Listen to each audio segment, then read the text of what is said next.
Hello, everyone. Last week, we discussed 4 churches in Asia Minor that Jesus had been watching, despite the fact he had left Earth 60 years prior. That should prove to us that Jesus is alive and knows all.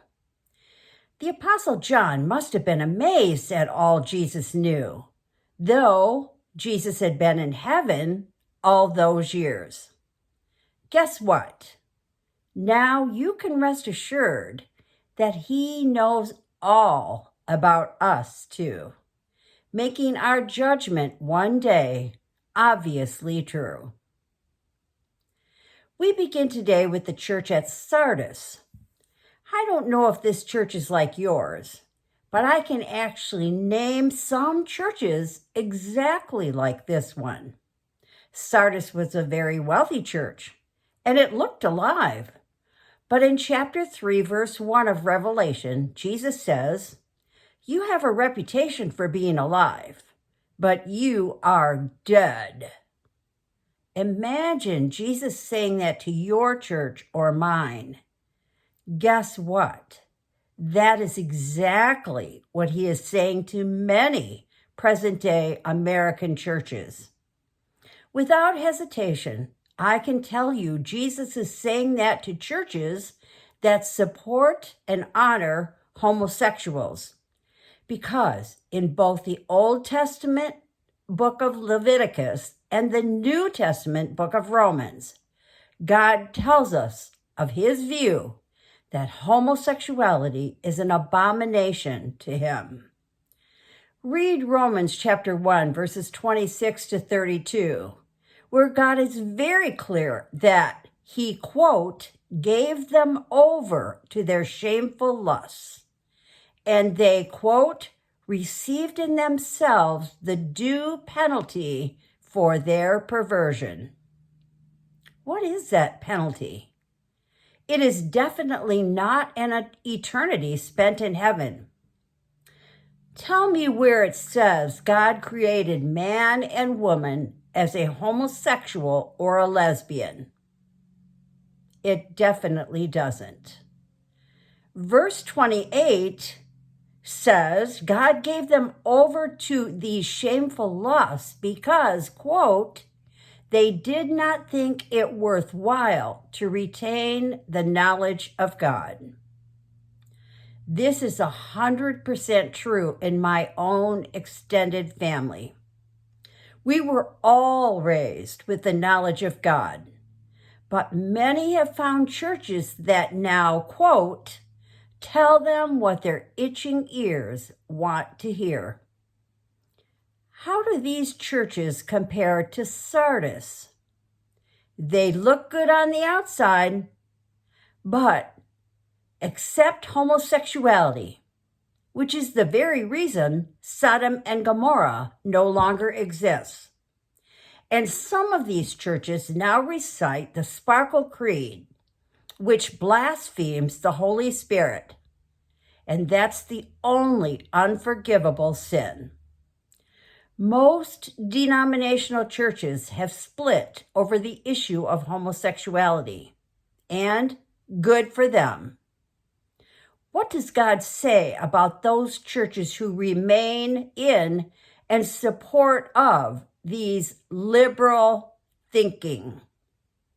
Romans chapter 1, verse 32 tells us, quote, although they know God's righteous decree that those who do such things deserve death, they not only do these very things, but also approve of those who practice them. So, God abhors both the homosexual lifestyle and those who support it.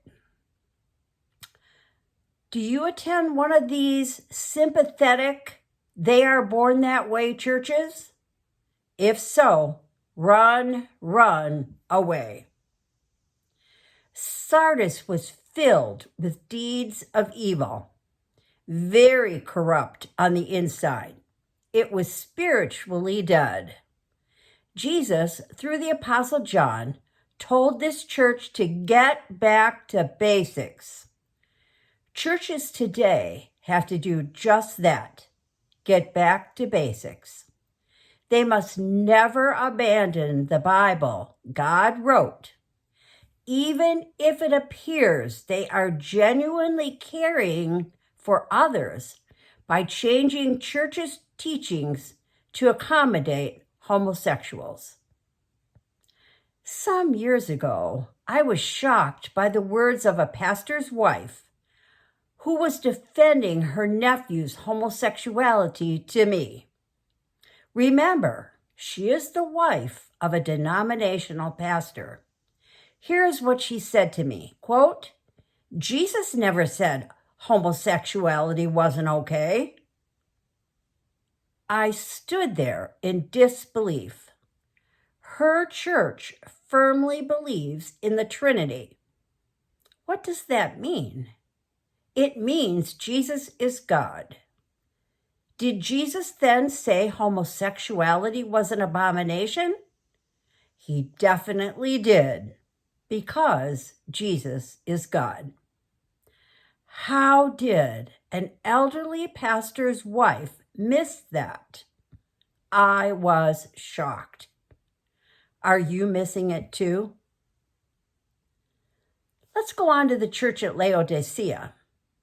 It was the wealthiest of the 7 churches, but Jesus said it was lukewarm.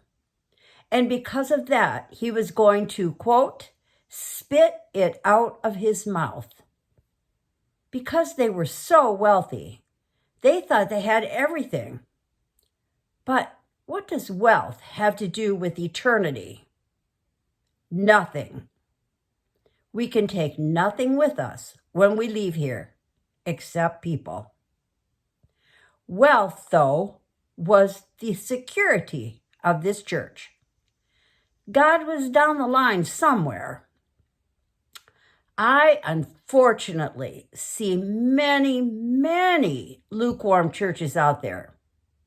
They are biblically illiterate and blindly indoctrinated to denominations whose doctrine was written not by God, but by sinful men. Just look at the Catholic Church in Luther's day.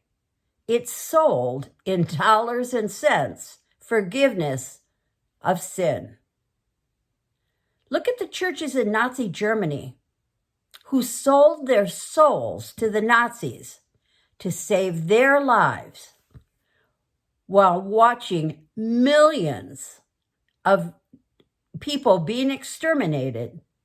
All the while, the church remained silent. They knew what was going on, but they chose their lives over right. Pastor Dietrich Bonhoeffer, tried to make churches see back then what together they could do if they fought the Nazis. But almost all churches retreated. Pastor Bonhoeffer, who solidly stood for right in the face of evil, died in a concentration camp 3 short weeks before the liberation. But just think of his rewards in heaven. Jesus stood knocking at the door of the church in Laodicea, but no one answered. Do you attend a lukewarm church? Our country is falling apart at the seams today. Christians and our values are being attacked by the corruption in Washington. Have you spoken up? Has your church spoken up?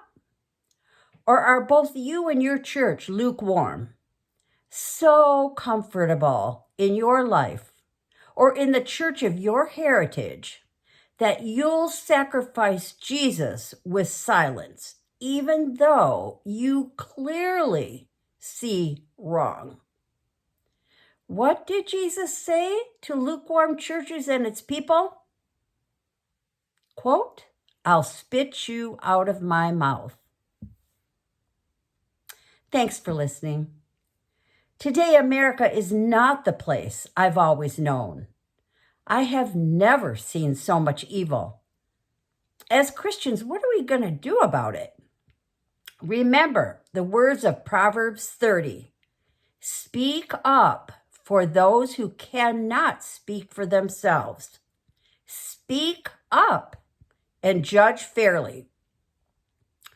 I think many churches are totally silent in the face of all this incredible evil in America today.